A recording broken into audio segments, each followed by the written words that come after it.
Presentation and Speech Work 7.1 Unit 2. Speak right. Vowels 1 and 2, E and E. Today we're going to talk about the vowels numbers 1 and 2, E and E.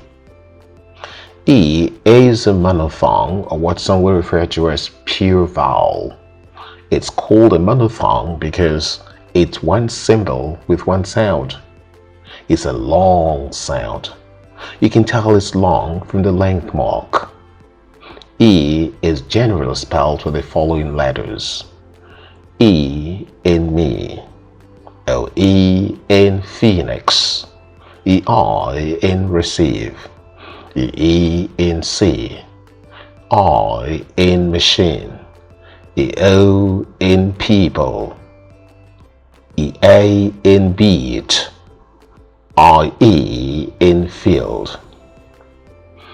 A is also a monophthong, or what some will refer to as pure vowel. It's called a monophthong because it's one symbol with one sound.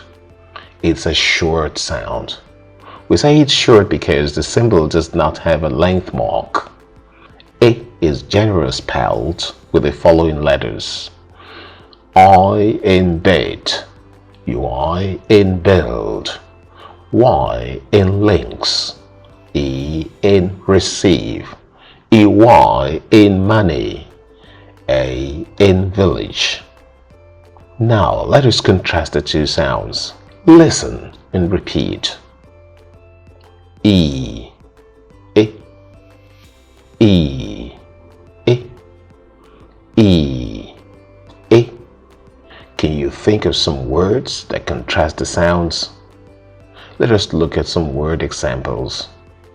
Beat, bit, lead, lid, still, still. Can you give some more word examples? I'm your speech coach, Chris Nkwoche. Own it, use it. Speak the English the world understands.